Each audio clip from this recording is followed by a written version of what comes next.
os princípios da conservação da energia e da quantidade de movimento, eles são independentes, ou seja, não precisa conservar a energia para a quantidade de movimento se conservar.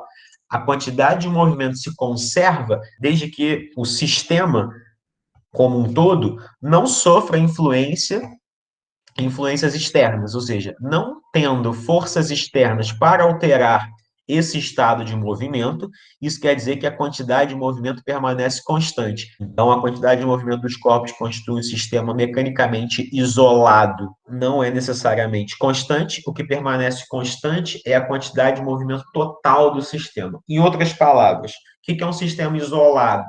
É um sistema onde as forças externas não atuam nesse corpo. A gente pode definir como um sistema de partículas, ou seja, eu tenho várias partículas que estão compondo ali um sistema. Então, caso esse sistema esteja isolado, ou seja, caso as forças externas não alterem o estado de movimento, essas forças externas não provocam uma força resultante, ou seja, a força resultante é zero, o sistema vai permanecer com uma quantidade de movimento conservada, mesmo que cada corpo lá dentro, cada partícula lá dentro, sofra uma variação, o sistema como um todo permanece com a quantidade de movimento constante. Ainda que nessa situação aqui, ó, essas três partículas, elas colidam entre si e aumente a velocidade, ou diminua a velocidade, ou mantenha, ainda que elas troquem, né, a quantidade de movimento, que altere a quantidade de movimento, o sistema como um todo, ele não se altera, desde que esse sistema seja isolado. E aí, a gente tem, por exemplo, as colisões aí de trânsito, né? Como é que acontecem essas colisões? Elas podem acontecer de maneira que os carros, ao colidirem, saem grudados, elas podem acontecer de maneira que um carro bata, para e o outro vá para frente. Eu posso ter alguma situação que seja intermediário a isso.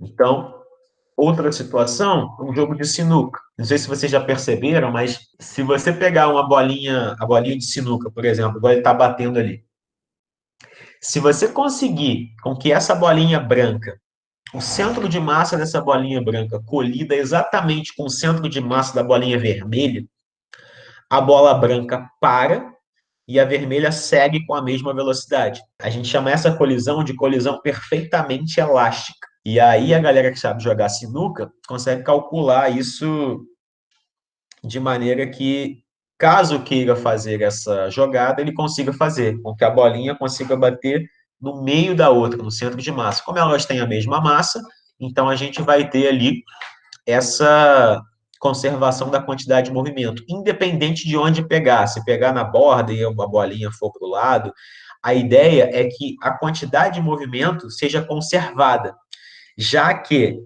a força resultante ali, externa, vai ser desprezível. Ué, mas o cara não está batendo com o taco na bolinha, isso não seria uma força externa? Sim, isso seria uma força externa. Mas a partir do momento que a bolinha branca perde o contato com o taco, então eu estou considerando o sistema como sendo a bolinha branca e a outra bolinha que vai colidir. O outro tipo de colisão, por exemplo, é uma colisão inelástica. Então, nas colisões do dia a dia, parte da energia cinética é transformada para outras formas de energia, como sonora e térmica. Então, por exemplo, um carro colidiu com outro. Aquela colisão fez o seguinte: os carros perderam velocidade, perderam energia, e uma delas foi transformada em energia sonora e energia térmica. Então, a energia total do sistema não se conserva. Nessa situação, a colisão é chamada inelástica. E aí você pensa assim, pô, a energia não se conservou. E a quantidade de movimento? Sim, a quantidade de movimento vai se conservar, porque não tem agente externo. Um carro colide com o outro.